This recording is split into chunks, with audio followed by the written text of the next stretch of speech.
소중한 사연을 나누는 세상만사입니다. 여러분의 이야기가 누군가에게는 위로와 용기가 될 거라 믿습니다. 그럼 오늘도 함께 시작해 볼까요? 안녕하세요. 저는 올해 65세 삼형제를 키운 평범한 어머니입니다. 이름은 김정숙이라고 합니다. 평생 남편 뒷바라지하며 살았고 아이들 키우느라 제 인생은 뒷전이었죠. 그래도 후회는 없었습니다.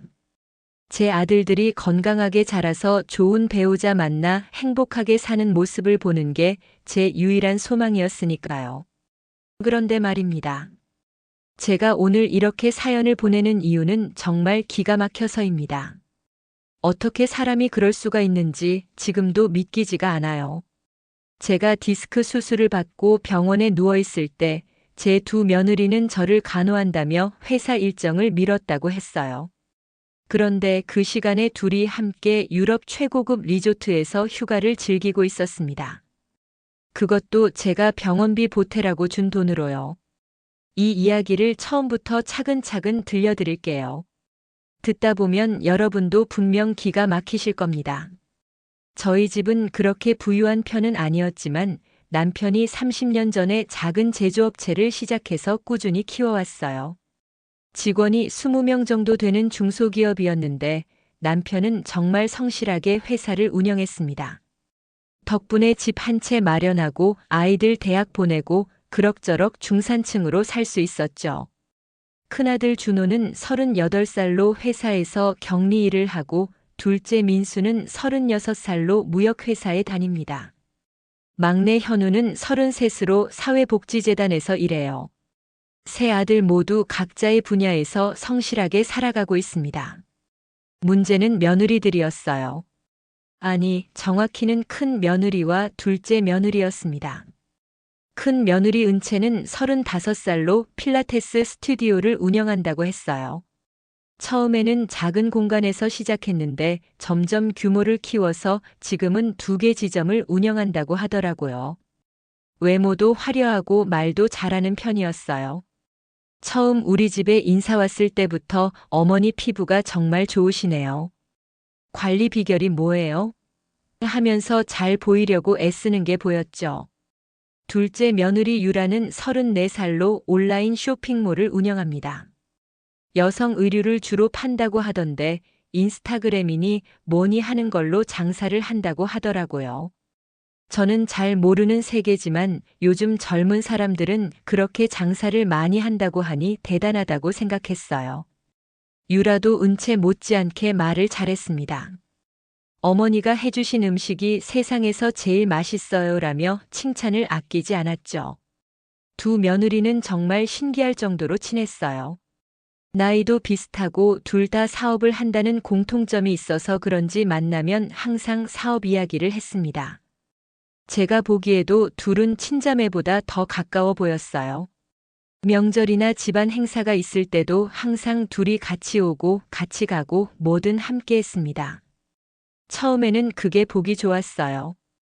시누이들끼리 사이가 안 좋아서 시댁 식구들 만날 때마다 신경전을 벌이는 집도 많다는데 우리 집 며느리들은 그렇게 화목하니 얼마나 다행인가 싶었죠. 남편도 우리 며느리들 사이 좋아서 정말 다행이야. 이런 집이 어디 있겠어라며 흐뭇해했습니다. 그런데 시간이 지나면서 뭔가 이상한 점들이 보이기 시작했어요. 제일 먼저 눈치챈 건 명절이었습니다. 처음 몇 년은 두 며느리 모두 잘 왔어요. 그런데 결혼 3년 차쯤 되니까 슬슬 변화가 생기기 시작했죠. 설날 아침 은채한테서 전화가 왔어요. 어머니 죄송한데요. 제가 어제부터 갑자기 몸살이 나서 병원에 가봐야 할 것 같아요. 오늘은 집에서 쉬어야 할 것 같아서요. 그 말을 듣고 얼마나 걱정을 했는지 몰라요. 며느리가 아프다는데 어떻게 안 걱정하겠어요. 그래, 몸 조리 잘하고. 병원비 필요하면 얘기해 하고 전화를 끊었죠. 그런데 1시간 뒤에 유라한테서도 전화가 왔어요. 어머니 정말 죄송해요. 쇼핑몰에 갑자기 큰 문제가 생겨서요. 공급업체에서 물건을 잘못 보낸 거예요. 오늘 당장 처리 안 하면 고객들한테 배송이 늦어져서 큰일 나요. 오늘은 정말 어쩔 수 없이 일을 해야 할 것 같아요. 둘 다 나름 그럴싸한 이유였어요. 아프면 쉬어야 하는 거고 사업하는 사람이 급한 일이 생기면 일을 해야 하는 거니까요. 그래서 저는 그래, 어쩔 수 없지. 일 잘 처리하고 하고 이해했습니다. 그날 저녁 막내 며느리 혜원이가 남편 현우랑 함께 왔어요. 혜원이는 31살로 사회복지사로 일하고 있었습니다. 급여가 그리 높지 않은 직업이지만 정말 성실하고 착한 아이였어요. 그날도 손에 반찬 가득 들고 와서는 어머니, 제가 어제 김치찌개랑 잡채 만들어 봤어요. 맛있게 드세요 하면서 웃는 거예요. 혜원이가 가져온 반찬을 냉장고에 넣으면서 저는 큰 며느리와 둘째 며느리 이야기를 했어요. 은채가 아프고 유라는 급한 일이 생겨서 오늘 못 온다는구나. 그때 혜원이 표정이 묘하게 변했어요. 뭔가 말하고 싶은데 참는 것 같은 표정이었죠. 저는 왜 그래? 하고 물었지만 혜원이는 아니에요. 아무것도 아니에요 하면서 말을 흐렸습니다. 그날 이후로도 비슷한 일이 계속 반복됐어요. 제 생신 때는 은채가 해외 워크숍 때문에 갑자기 미국에 가야 한다고 했고, 유라는 중요한 바이어 미팅 때문에 중국 출장이 잡혔다고 했어요. 시아버지 생신 때는 둘 다 스케줄이 꼬여서 도저히 시간을 낼 수가 없다고 했죠. 신기한 건 두 며느리가 항상 비슷한 시기에 비슷한 핑계를 댔다는 거예요. 한 명이 해외 출장을 간다고 하면 다른 한 명도 갑자기 급한 일이 생기는 시기였죠. 처음에는 우연이려니 했는데 자꾸 반복되니까 슬슬 의심이 들기 시작했습니다. 하지만 저는 며느리들을 의심하고 싶지 않았어요. 혹시 제가 며느리들한테 너무 많은 걸 바라는 건 아닐까? 요즘 젊은 사람들은 다들 바쁘게 사니까 이해해야 하는 거 아닐까 하는 생각이 들었거든요. 그래서 남편한테 우리 며느리들 사업한다고 바쁜데 우리가 너무 자주 부르는 건 아닐까? 하고 물었어요. 남편은 아니야. 시댁 어른 생신이나 명절에 오는 건 당연한 건데. 근데 뭐 요즘 세상이 그렇다잖아. 이해해야지 하면서도 표정이 그리 좋지 않았습니다. 그 사이 혜원이는 정말 한결같았어요. 주말마다 시댁에 왔고 제가 조금만 기침을 해도 어머니 괜찮으세요? 하며 걱정했습니다. 명절에는 당연히 빠짐없이 왔고 제 생신 때는 일부러 연차까지 내서 아침부터 와서 음식을 도와줬어요. 어느 날 제가 혜원이한테 요즘 너무 자주 와서 미안하다. 내가 쉬어야 할 주말인데 하고 말했더니 혜원이가 이렇게 대답했어요. 어머니, 무슨 말씀이세요? 저는 어머니 아버지 뵙는 게 좋아요. 저희 친정 부모님은 멀리 계셔서 자주 못 뵙잖아요. 그래서 어머니 아버지를 제 부모님처럼 생각하고 있어요. 와서 맛있는 것도 먹고 이야기도 하고 저한테는 휴식이에요. 그 말을 들으니 눈물이 날 뻔했어요. 어쩜 이렇게 착한 아이가 있을까 싶었죠. 하지만 큰 며느리와 둘째 며느리는 달랐습니다. 오히려 시간이 갈수록 점점 더 시댁과 거리를 두는 것 같았어요. 전화도 잘 안 받고 연락도 뜸해지고 만나자고 해도 항상 바쁘다는 핑계만 댔습니다. 그러다가 결정적인 사건이 터졌어요. 바로 제 디스크 수술이었습니다. 작년 가을쯤이었어요. 저는 원래 허리가 좋지 않았는데 갑자기 너무 아파서 병원에 갔더니 디스크가 심하게 나빠져서 당장 수술을 해야 한다는 거예요. 의사 선생님이 더 늦으면 걸을 수 없게 될 수도 있다고 해서 급하게 수술 날짜를 잡았습니다. 수술 전날 저는 새 며느리한테 모두 연락을 했어요. 엄마가 내일 수술 들어간다. 걱정하지 말고 끝나고 나면 연락할게라고요. 그런데 은채와 유라는 전화를 받자마자 엄청 걱정하는 척했어요. 어머니, 큰일 났네요. 제가 당장 병원으로 갈게요. 어머니, 수술이라니요. 왜 진작 말씀 안 하셨어요? 제가 가서 간호해 드릴게요. 두 며느리가 그렇게 걱정해 주니까 마음이 좀 놓이더라고요. 그래도 우리 며느리들이 저를 걱정해 주는구나 싶어서요. 수술은 다행히 잘 끝났어요. 하지만 수술 후에 최소 한 달은 누워서 쉬어야 하고 그 기간 동안 누군가 옆에서 돌봐줘야 한다고 했죠. 남편도 나이가 있고 회사 일도 있으니 며느리들이 돌아가면서 와주면 좋겠다는 생각이 들었어요. 퇴원하던 날 세 며느리가 모두 병원에 왔어요. 혜원이는 당연히 왔고 놀랍게도 은채와 유라도 함께 왔더라고요. 두 며느리는 그날따라 유난히 친절했습니다. 어머니, 퇴원하시면 누가 간호해드려야 하잖아요. 저희가 돌아가면서 할게요. 맞아요, 어머니. 걱정 마세요. 저희가 다 알아서 할게요. 그 말을 듣고 정말 고맙고 든든했어요. 역시 우리 며느리들이 착하구나 싶었죠. 집으로 돌아온 첫날, 혜원이가 바로 와서 간호를 시작했어요. 아침에 출근 전에 들러서 제 상태를 확인하고 저녁에 퇴근하고 바로 달려와서 저녁 식사를 챙겨주고 했죠. 주말에는 아예 우리 집에서 묵으면서 제 옆을 지켰습니다.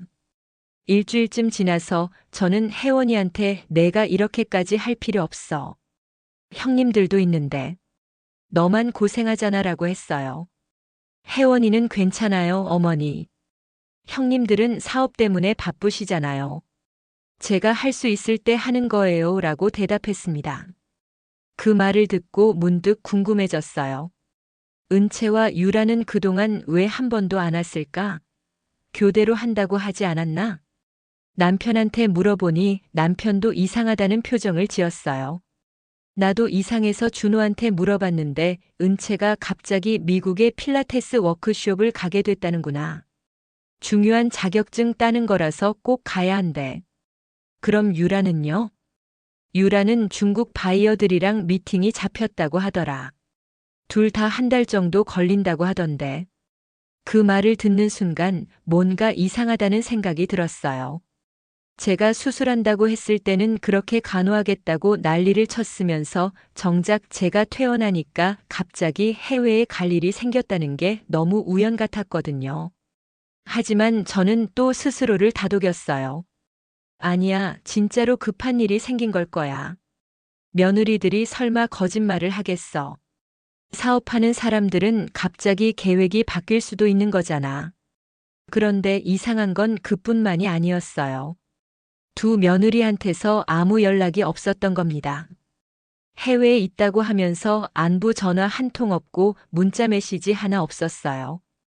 혹시 제가 악화되진 않았는지, 불편한 건 없는지 그런 걸 물어보는 연락이 하나도 없었죠. 반면 혜원이는 매일같이 와서 제 손발이 되어줬어요.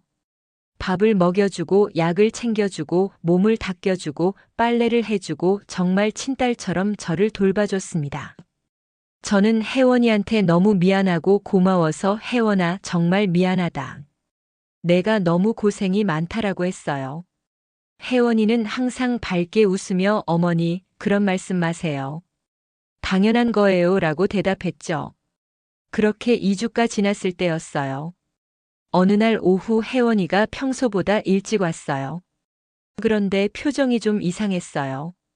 뭔가 고민하는 것 같은 말하고 싶은데 망설이는 그런 표정이었죠.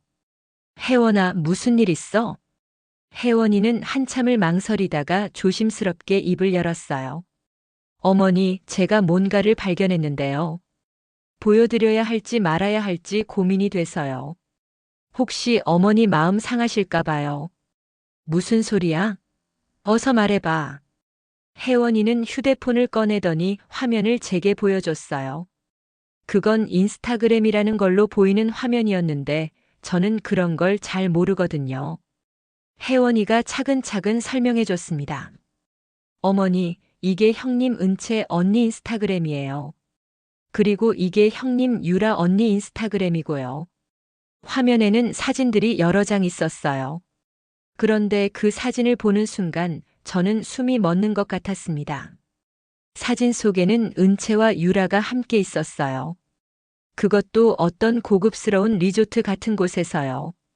둘은 수영복을 입고 수영장 옆에서 웃고 있었고 다른 사진에서는 와인잔을 들고 석양을 배경으로 포즈를 취하고 있었어요. 또 다른 사진에서는 고급 레스토랑에서 식사하는 모습도 있었죠. 혜원이가 사진 밑에 글자들을 읽어줬어요. 은채 언니가 쓴 글이에요. 완벽한 휴식, 리조트에서의 힐링 타임. 이런 순간이 있어서 열심히 일하는구나. 이렇게 썼어요. 그럼 유라는? 유라 언니도 비슷해요. 최고의 휴가. 친구랑 함께여서 더 즐겁다. 일상 탈출 성공. 이렇게 썼네요. 저는 말을 잃었어요. 두 며느리가 미국 워크숍, 중국 출장이라고 했던 게 모두 거짓말이었던 거예요. 둘이 짜고서 저를 속이고 함께 휴가를 간 거였죠. 이게 언제 올라온 사진이야? 어머니가 퇴원하신 다음 날부터예요. 거의 매일 사진을 올렸어요. 손이 떨렸어요. 제가 수술 후 통증으로 괴로워하고 있을 때 제 며느리들은 고급 리조트에서 와인을 마시며 웃고 있었던 거예요. 혜원이가 화면을 좀 더 넘기더니 댓글 부분을 보여줬어요. 어머니, 이것도 보세요. 댓글에는 이런 글들이 달려 있었어요. 둘이 정말 친하네요. 부럽다. 시누이끼리 저렇게 친한 거 처음 봐요. 저도 저런 시누이 갖고 싶어요. 그런데 그 중에서 제 눈을 사로잡은 댓글이 하나 있었어요. 유라가 누군가의 댓글에 답글로 쓴 거였습니다. 휴가 내내 시댁 전화 무음으로 해놨어요. 이 맛에 돈 버는 거죠. 그 순간 제 머릿속이 하얘졌어요. 시댁 전화를 무음으로? 이 맛에 돈 버는 거라고. 혜원이가 제 손을 잡았어요. 어머니, 괜찮으세요? 제가 이걸 보여드리지 말 걸 그랬나요? 저는 고개를 저었어요. 아니야. 보여줘서 고마워. 만약 내가 안 보여줬으면 나는 계속 모르고 있었을 거야. 그날 밤 저는 잠을 한숨도 못 잤어요. 계속 생각이 났거든요. 두 며느리가 웃으며 와인을 마시는 모습, 그 댓글들, 특히 시댁 전화를 무음으로 했다는 그 말이요. 다음 날 아침 남편한테 모든 걸 얘기했어요. 남편도 처음엔 믿을 수 없다는 표정이었지만 혜원이가 보여준 사진들을 보고는 얼굴이 굳어지더라고요. 이것들이 정말. 남편은 화가 나서 당장 전화하려고 했지만 저는 말렸어요. 여보, 진정해요. 지금 전화해봤자 뭐라고 하겠어요. 거짓말을 더 만들어낼 거예요. 제대로 된 자리에서 얘기해야 해요. 며칠 뒤 두 며느리가 돌아왔어요. 은채와 유라는 집에 들어서자마자 태연하게 인사를 했습니다. 어머니, 오래간만이에요. 워크숍 잘 다녀왔어요. 어머니, 저도 미팅 잘하고 왔어요. 어머니 건강은 좀 어떠세요? 저는 꾹 참았어요. 속으로는 당장이라도 소리를 지르고 싶었지만 참았습니다. 그냥 그래, 잘 다녀왔구나. 너희 덕분에 잘 지냈어라고만 말했어요. 두 며느리는 제 말에 안심한 듯 웃으며 선물이라면서 작은 상자를 내밀었어요. 은채는 미국에서 유명한 비타민이에요. 어머니 건강에 좋대요라고 했고 유라는 중국 바이어가 추천해준 건강식품이에요.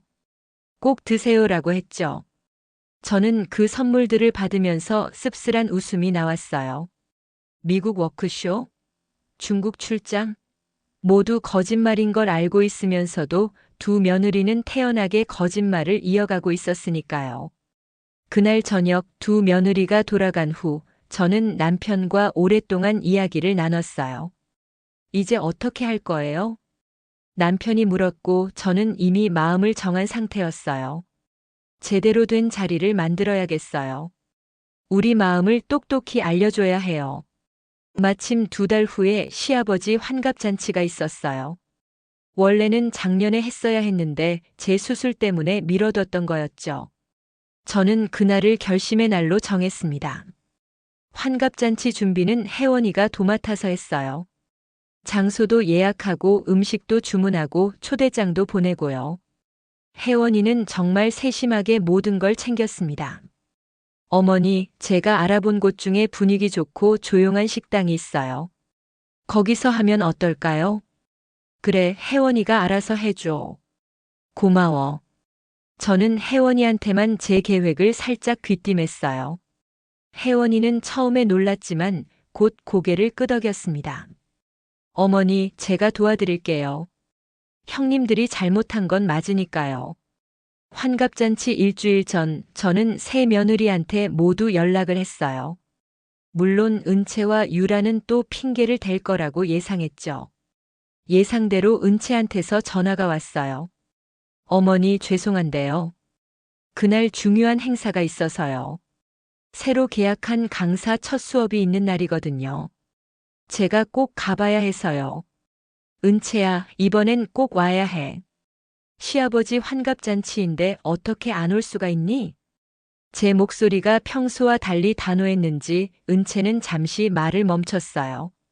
그러다가 알겠어요, 어머니. 일정 조정해 볼게요 라고 대답했습니다. 유라도 비슷했어요. 처음엔 쇼핑몰에 새 제품 출시하는 날이라서요 라고 했지만 제가 강하게 나가니까 결국 알겠습니다, 어머니. 가겠습니다 라고 했죠. 환갑잔치 당일 식당은 혜원이가 예약한 대로 조용하고 고급스러운 곳이었어요. 개인실로 예약해서 다른 손님들 눈치 볼 필요도 없었죠. 은채와 유라가 들어왔을 때 두 사람은 좀 어색해 보였어요. 평소처럼 화려하게 옷을 차려입고 왔지만 왠지 불안한 표정이었죠. 아마 제가 전화해서 단호하게 나왔던 게 신경 쓰였나 봐요. 어머니, 아버지 축하드려요. 두 며느리는 정중하게 인사했고 준비한 선물도 전달했습니다. 겉으로 보기엔 완벽한 며느리들이었죠. 식사가 시작되고 분위기는 화기애애했어요. 남편이 준비한 음식들을 맛있게 먹으며 이런저런 이야기를 나눴습니다. 은채와 유라도 평소처럼 말을 잘했어요. 어머니, 요즘 건강은 많이 좋아지셨어요? 아버지, 회사는 요즘 어떠세요? 경기가 안 좋다던데요. 그렇게 1시간쯤 지났을 때 혜원이가 자리에서 일어났어요. 어머니, 아버지, 제가 준비한 영상이 있는데요. 환갑 축하 영상이에요. 같이 보실래요? 그래. 우리 혜원이가 그런 것까지 준비했어? 고맙다. 남편이 환하게 웃으며 대답했고 혜원이는 미리 준비해둔 스크린과 프로젝터를 켰어요. 식당 측에 미리 부탁해서 준비해둔 거였죠. 불이 꺼지고 화면이 켜졌어요. 처음에는 정말 환갑 축하 영상처럼 남편의 젊은 시절 사진들이 나왔습니다.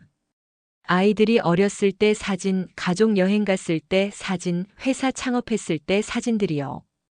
은채와 유라도 편안하게 화면을 보고 있었어요. 전혀 의심하지 않는 표정이었죠. 그런데 갑자기 화면이 바뀌었어요. 화면에 큰 글씨로 이런 문구가 나타났습니다. 하지만 행복한 가족에게도 슬픈 이야기가 있습니다. 그 순간 은채와 유라의 표정이 조금 굳어지는 게 보였어요. 뭔가 이상하다는 걸 느낀 거죠. 다음 화면에는 제 수술 날짜가 크게 나타났어요. 그리고 그 아래에 작은 글씨로 어머니가 디스크 수술을 받으신 날입니다라고 적혀 있었죠. 이어서 다음 화면이 나타났어요. 바로 은채의 인스타그램 사진이었습니다. 리조트 수영장에서 웃고 있는 은채의 모습, 그리고 사진 밑에 적힌 날짜가 선명하게 보였어요. 제가 퇴원한 바로 그 다음 날이었죠. 은채의 얼굴이 하얗게 변했어요. 다음 화면에는 유라의 인스타그램 사진이 나타났어요. 고급 레스토랑에서 와인을 마시고 있는 유라의 모습, 역시 날짜가 선명하게 보였습니다. 유라도 얼굴이 창백해졌어요. 그 다음 화면에는 두 사람이 함께 찍은 사진들이 연속으로 나타났어요. 둘이 나란히 선베드에 누워있는 사진, 함께 요가하는 사진, 함께 식사하는 사진들이요. 그리고 마지막 화면에는 유라가 댓글에 쓴 그 문장이 크게 나타났습니다. 휴가 내내 시댁 전화 무음으로 해놨어요. 이 맛에 돈 버는 거죠. 하. 식당 안이 조용해졌어요. 아무도 말을 하지 않았죠. 화면이 꺼지고 다시 불이 켜졌어요. 은채와 유라는 고개를 숙인 채 아무 말도 하지 못했습니다. 그때 유라가 갑자기 소리를 질렀어요. 혜원아, 너 이게 뭐야? 우리 염탐한 거야? 왜 이래? 유라의 목소리는 떨리고 있었어요. 화가 났다기보다는 당황한 목소리였죠. 혜원이는 울먹이며 대답했어요.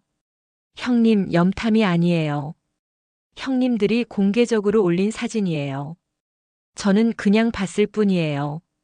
그런데 이걸 보고도 어떻게 가만히 있을 수 있겠어요? 어머니가 얼마나 힘들어 하셨는데요. 은채가 낮은 목소리로 말했어요. 어머니, 설명할게요. 이건 오해예요. 오해? 제가 차분하게 물었어요. 뭐가 오해야? 내가 미국 워크숍 간다고 한 게 오해야? 유라가 중국 출장 간다고 한 게 오해야? 아니면 둘이 함께 리조트에서 노는 게 오해야? 은채는 입술을 깨물었어요. 유라가 변명을 시작했어요. 어머니, 저희가 거짓말한 건 맞아요. 그런데 저희도 이유가 있었어요. 저희도 사람인데 쉬고 싶을 때가 있잖아요. 맨날 일만 하면 스트레스 받아요. 그래, 쉬고 싶으면 쉬어야지. 그런데 왜 거짓말을 했어? 그냥 솔직하게 휴가 간다고 하면 되잖아. 제 목소리는 여전히 차분했어요. 오히려 그게 더 무서웠나 봐요. 두 며느리는 점점 작아지고 있었죠. 은채가 작은 목소리로 말했어요. 그러면 어머니가 섭섭해 하실까 봐요. 어머니 간호해야 하는데 휴가 간다고 하면 어머니가 실망하실까 봐 그랬어요. 저는 웃음이 나왔어요. 참 기가 막힌 변명이었거든요. 그래서 거짓말한 게 낫다고 생각한 거야? 나를 속이는 게 나를 실망시키는 것보다 낫다고. 두 며느리는 아무 말도 하지 못했어요. 혜원이가 떨리는 목소리로 말했어요. 형님들, 제일 문제는 거짓말이 아니에요. 어머니가 아프셨잖아요. 수술하시고 너무 힘들어 하셨어요. 그때 누군가 옆에 있어줘야 했어요. 그런데 형님들은 그 시간에 리조트에서 웃고 계셨잖아요. 어머니 전화도 무음으로 해놓으시고요. 혜원아, 너는 성인 군자야? 너는 완벽해? 유라가 공격적으로 대응했어요. 저는 완벽하지 않아요. 하지만 최소한 아픈 어머니를 속이지는 않았어요. 혜원이의 대답에 유라는 할 말을 잃었어요. 저는 자리에서 일어났어요. 그리고 두 며느리를 차례로 바라보며 말했습니다. 은채, 유라. 너희가 나를 실망시킨 건 휴가를 간 것도 아니고 일을 안 한 것도 아니야. 바로 거짓말을 한 거야. 나를 속인 거야. 그것도 내가 제일 힘들 때, 내가 제일 너희가 필요할 때 말이야. 두 며느리는 고개를 숙였어요. 더 화가 나는 건 너희가 내 돈으로 그 여행을 갔다는 거야. 내가 병원비 보태라고 준 돈, 너희 사업 힘들다고 준 용돈으로 너희가 고급 리조트에서 와인을 마셨어. 그리고 시댁 전화를 무음으로 하고 웃었지. 은채가 작은 목소리로 말했어요. 어머니, 죄송해요.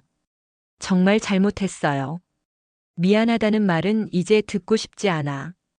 그 말은 너희가 진심으로 할 때 의미가 있는 거야. 지금 너희가 미안해하는 건 들킨 게 미안한 거지. 내 마음을 아프게 한 게 미안한 게 아니잖아. 유라가 울기 시작했어요. 하지만 저는 전혀 동정심이 들지 않았습니다. 너희에게 중요한 건 내가 아니라 내 주머니였다는 걸 이제야 알겠다. 이 자리 더 이상 너희에게 내어줄 마음은 없으니 돌아가거라. 두 며느리는 울면서 뭐라 말하려 했지만 저는 더 이상 듣고 싶지 않았어요. 손을 들어 말렸습니다. 그만 가봐. 더 이상 할 말 없어. 은채와 유라는 결국 자리에서 일어났어요. 나가면서도 계속 뒤를 돌아보며 뭐라 말하려 했지만 저는 그냥 고개를 돌렸습니다. 두 며느리가 나간 후 식당 안은 한동안 조용했어요. 큰아들 준호와 둘째 민수도 아무 말을 하지 못하고 있었죠. 아마 충격이 컸나 봐요. 준호가 조심스럽게 말했어요. 엄마, 은채한테 제가 다시 얘기해 볼게요. 제가 잘못 가르쳤나 봐요. 아니야, 준호야. 이건 내 잘못이 아니야. 은채가 선택한 거야. 내가 어떻게 가르치고 말고 할 문제가 아니야. 민수도 말했어요. 엄마, 유라한테도 제가 단단히 말할게요. 이건 정말 잘못한 거예요. 민수야, 너도 마찬가지야. 이건 유라가 스스로 깨달아야 하는 거야. 그날 이후로 며칠 동안 조용했어요. 두 며느리한테서 연락은 없었고 큰아들과 둘째 아들도 어떻게 해야 할지 몰라 하는 것 같았어요. 일주일쯤 지났을 때 남편이 저한테 말했어요. 여보, 우리 앞으로 어떻게 할 거요? 저는 이미 마음을 정한 상태였어요. 변호사 선생님 만나러 가야겠어요. 변호사요? 왜요? 유언장을 작성해야죠. 우리가 언제까지 살지 모르는데 미리 정리해 두는 게 좋겠어요. 남편은 잠시 생각하더니 고개를 끄덕였어요. 그래요. 그게 좋겠소. 며칠 후 우리는 변호사 사무실을 찾아갔어요. 변호사 선생님한테 상황을 설명하고 유언장을 작성하고 싶다고 말했죠. 변호사 선생님이 물었어요. 어떻게 나누실 생각이세요? 저는 분명하게 대답했어요. 모든 재산과 회사 지분을 막내 아들 현우와 며느리 혜원이한테만 상속하고 싶습니다. 변호사 선생님이 놀란 표정으로 물었어요. 큰아들과 둘째 아들한테는 아무것도 안 주시겠다는 말씀이신가요? 네, 맞습니다. 그렇게 하시면 나중에 법적 분쟁이 생길 수 있습니다. 유류분 청구 같은 거요. 그건 알고 있습니다. 그래도 제 뜻은 분명합니다. 제 재산은 저를 진심으로 돌봐준 사람한테 가야 한다고 생각합니다. 변호사 선생님은 한참을 생각하더니 말했어요. 알겠습니다. 그럼 유언장을 작성하겠습니다. 하지만 나중에 문제가 생길 수 있다는 걸 꼭 기억하세요. 유언장을 작성하는 데는 시간이 좀 걸렸어요. 변호사 선생님이 여러 가지를 꼼꼼하게 체크했거든요. 그리고 마지막으로 물었습니다. 혹시 큰아들과 둘째 아들한테 이 사실을 알리실 건가요? 아니요. 아직은 말하지 않을 거예요. 때가 되면 알게 되겠죠. 유언장을 작성하고 집으로 돌아오는 길 남편이 제 손을 잡았어요. 여보, 이렇게 하는 게 정말 맞는 거요? 당신은 어떻게 생각해요? 나도 화가 나긴 하지만 그래도 준호랑 민수도 우리 자식인데. 여보, 우리가 준호랑 민수한테 잘못한 게 있나요? 우리가 차별한 적 있나요? 셋 다 똑같이 키웠잖아요. 셋 다 대학 보냈고 결혼할 때도 똑같이 지원했어요. 그런데 지금 우리한테 진심으로 대하는 건 막내 현우와 혜원이뿐이에요. 남편도 할 말이 없었나 봐요. 그냥 한숨만 쉬었죠. 그렇게 한 달쯤 지났을 때 예상치 못한 일이 벌어졌어요. 어느 날 아침 은채와 유라가 함께 우리 집에 찾아왔어요. 두 사람은 현관문을 열자마자 무릎을 꿇었습니다. 어머니, 아버지, 정말 죄송합니다. 저희가 정말 잘못했어요. 용서해 주세요. 저는 놀라서 뭐라고 말해야 할지 몰랐어요. 두 며느리가 이렇게까지 할 줄은 몰랐거든요. 일어나. 무릎 꿇을 필요 없어. 하지만 두 며느리는 일어나지 않았어요. 어머니, 저희 진짜 반성했어요. 한 달 동안 정말 많이 생각했어요. 저희가 얼마나 잘못했는지, 어머니 마음을 얼마나 아프게 했는지 알겠어요. 은채가 울면서 말했어요. 어머니, 제발 한 번만 용서해 주세요. 다시는 이런 일 없을 거예요. 앞으로는 진짜 잘할게요. 유라도 울고 있었어요. 저는 한숨을 쉬었어요. 솔직히 마음이 흔들렸습니다. 그래도 제 며느리들인데 저렇게 무릎 꿇고 빌면 마음이 안 움직일 수가 있나요? 일어나. 얘기하자. 두 며느리는 천천히 일어났어요. 얼굴이 눈물범벅이었죠. 거실에 앉아서 이야기를 시작했어요. 너희가 정말 반성했다는 걸 어떻게 믿어? 제 질문에 은채가 대답했어요. 어머니, 저희가 증명할게요. 앞으로 매주 시댁에 올게요. 어머니 건강도 챙기고 집안일도 도와드리고 뭐든지 할게요. 맞아요, 어머니. 저희가 진짜 바뀔게요. 어머니한테 잘할게요. 유라도 거들었어요. 저는 두 며느리를 찬찬히 바라봤어요. 그들의 눈빛을 보면서 생각했죠. 저들이 진짜 반성한 걸까 아니면 무언가 다른 이유가 있는 걸까? 그때 문득 깨달았어요. 두 며느리의 눈빛에서 진심보다는 불안이 보였거든요. 혹시 재산 이야기 들었어? 제 질문에 두 며느리는 당황한 표정을 지었어요. 재산이요? 무슨 재산요? 은채가 어색하게 웃으며 물었지만 저는 알 수 있었어요. 저들이 뭔가 알고 있다는 걸요. 나중에 안 사실이지만 준호와 민수가 며느리들한테 유언장 이야기를 살짝 흘렸더라고요. 정확한 내용은 모르지만 뭔가 재산 관련해서 큰 결정이 있을 거라는 힌트를 준 것 같았어요. 그래서 두 며느리가 갑자기 찾아와서 사과한 거였죠. 진심으로 반성해서가 아니라 재산을 놓칠까봐 불안해서요.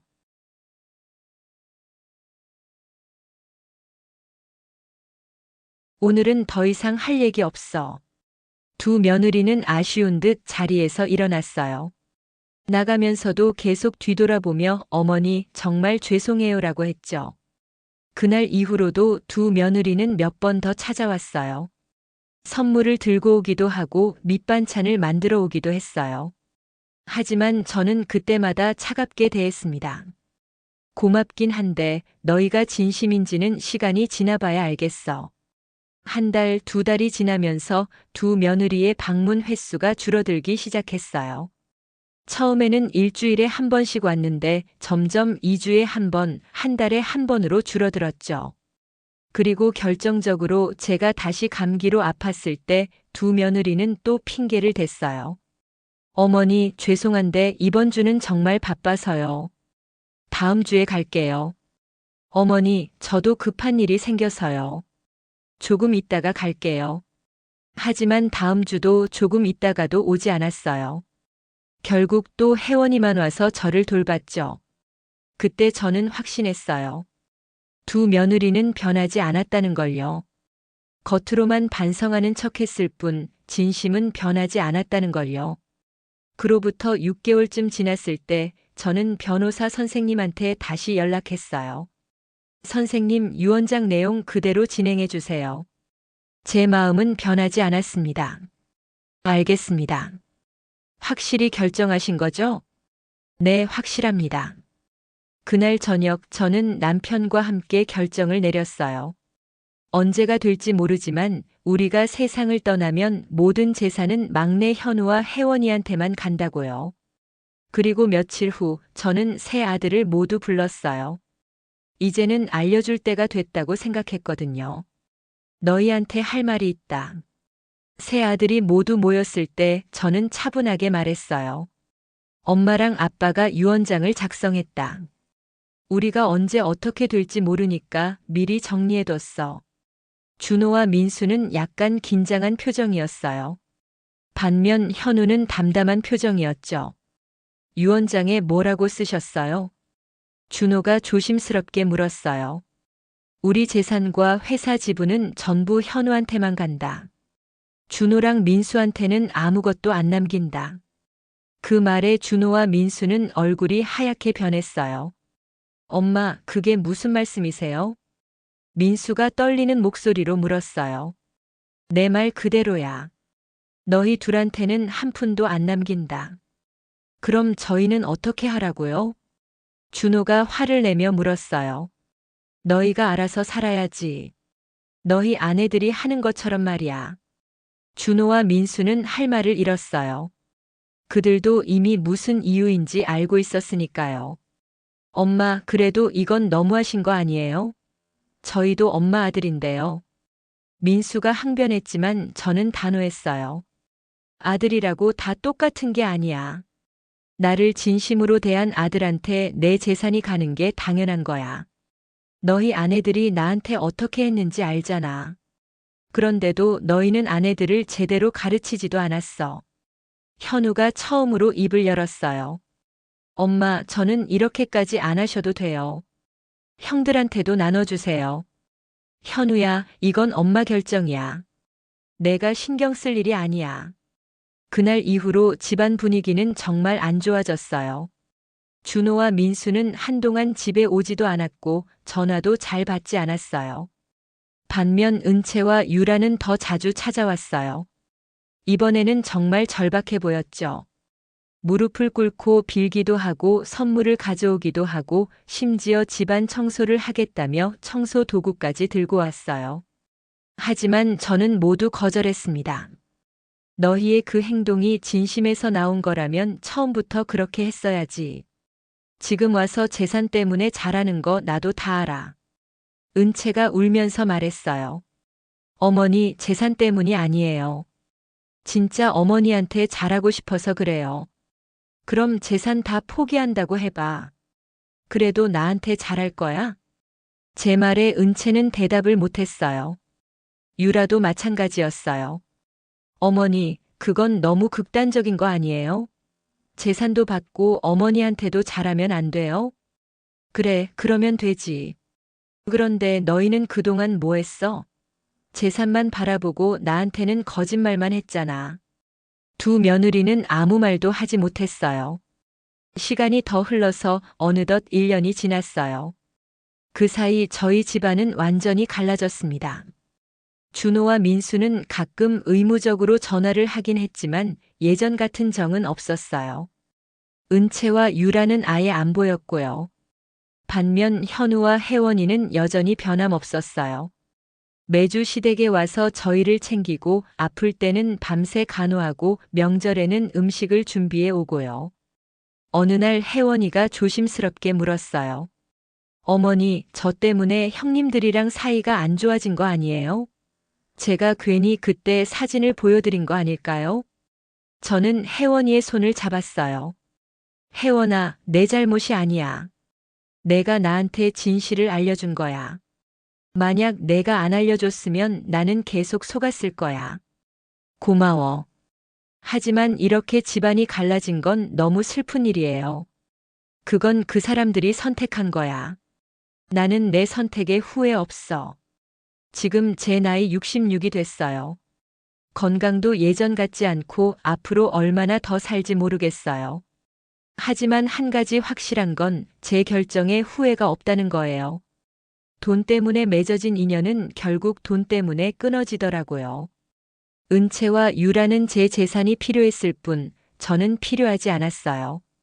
반면 혜원이는 달랐어요. 혜원이는 제 재산을 바라본 게 아니라 저를 바라봤어요. 제가 아플 때 옆에 있어줬고 힘들 때 위로해줬고 외로울 때 이야기 상대가 되어줬죠. 그게 바로 진심이에요. 진짜 가족이에요. 지난주에 혜원이가 임신 소식을 알려줬어요. 제 4번째 손주가 태어난다고요. 혜원이는 울면서 어머니, 저희 아기한테 어머니 이름을 물려주고 싶어요라고 했어요. 그 말을 듣는 순간 지금까지의 모든 일이 헛되지 않았다는 생각이 들었어요. 제가 옳은 선택을 했다는 확신이 들었죠. 준호와 민수도 언젠가는 이해할 거예요. 제가 왜 이런 결정을 내렸는지요. 그리고 은채와 유라도 언젠가는 깨닫겠죠. 진심으로 대하는 게 얼마나 중요한지요. 혹시 이 사연을 듣는 분들 중에 저와 비슷한 상황에 계신 분이 있다면 말씀드리고 싶어요. 재산은 돈을 준 사람한테 가는 게 아니라 진심을 준 사람한테 가야 한다고요. 며느리를 평가하는 기준은 얼마나 자주 오는지, 얼마나 비싼 선물을 사오는지가 아니라 얼마나 진심으로 대하는지예요. 저는 이제 편안해요. 혜원이 덕분에 행복한 노후를 보내고 있거든요. 제 결정이 옳았다는 걸 매일매일 느끼고 있어요. 물론 가끔은 준호와 민수가 보고 싶어요. 그래도 제 자식들이니까요. 하지만 그들이 먼저 변하지 않는 한 제 마음도 변하지 않을 거예요. 이게 제 이야기예요. 세 며느리 중에 진짜 며느리는 누구였는지, 진짜 가족은 무엇인지 깨달은 이야기요. 감사합니다. 영상이 재미있으셨다면 구독과 좋아요, 댓글까지 부탁드리고 오늘도 건강하고 행복한 하루 되시길 바랍니다.